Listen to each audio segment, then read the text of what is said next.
Alright mga amigos, finalizing na umano ang sagupaan ng dalawang pinakamalakas sumuntok sa 154-pound division. Sagupaang Virgil Ortiz Jr. may kartadang 21 wins with 21 knockouts, walang talo. Kontra kay Sergey Bohachuk, may kartadang 24 wins with 23 knockouts, only 1 defeat.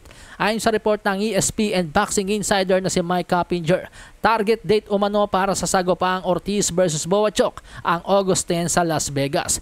Ito po ang magiging ikatlong laban sa 2024 ni Ortiz matapos magpahinga ng 17 months noong 2022 at 2023. Ang huling dalawang laban ni Ortiz Jr. ay nagtapos sa first round pareho, habang ang huling laban naman ni Sergey Bohachuk bagamat umabot ng decision pero mabigat naman ang kanyang tinalo. Si Brian Mendoza ang tumalo sa kasalukuyang WBC 154-pound champion na si Sebastian Puntora.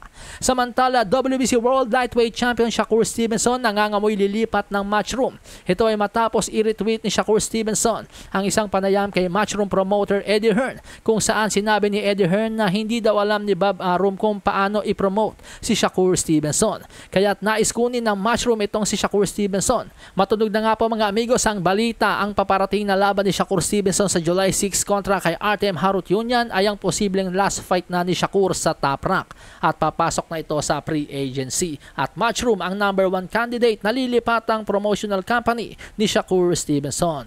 Bigo ang Top Rank na maibigay kay Shakur Stevenson ang Devin Haney fight at Lomachenko fight, pati na rin ang Tank Davis fight, kaya naman mukhang malabo na talagang bumalik pa si Shakur Stevenson sa poder ni Bob Arum. Now speaking of pre-agency, another top caliber fighter ang posibleng makuha ng Matchroom. Ito ay matapos magayag si WBA regular welterweight champion Eimantas Stanionis na isa na siyang pre-agent at naikipag-usap na siya umano sa iba't ibang promotional company.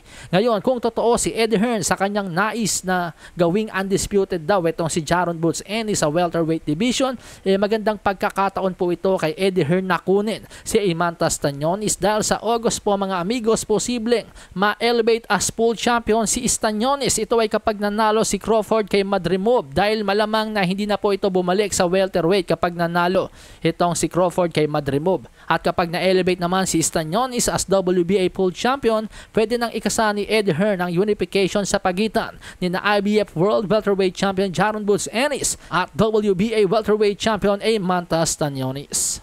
Malasahin ang baraha, patunayan mo sa akin ha, sino man